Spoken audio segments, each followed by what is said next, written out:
Welcome to Kenton's videos. Enjoy the video. You start by confirming the essentials: a Face ID-capable iPhone, an active Apple ID, and Face ID already enrolled. Open Settings and go to Face ID and passcode to verify which features are enabled. Once done, unlock your phone and open the App Store. You'll be prompted when making a purchase or downloading a paid app. Make sure Face ID is set for iTunes and App Store, because that toggles the authentication flow you'll use next.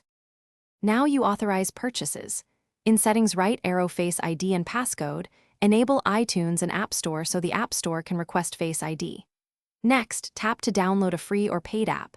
When prompted, raise the phone and look at it. Face ID will authenticate.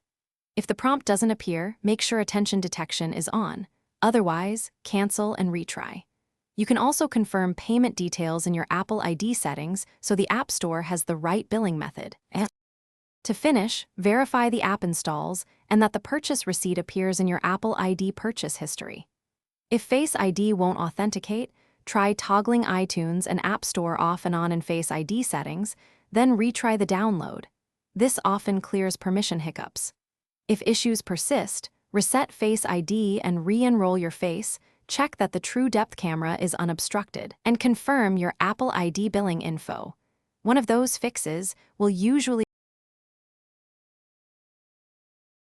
Thanks for watching. Consider subscribing if we helped you.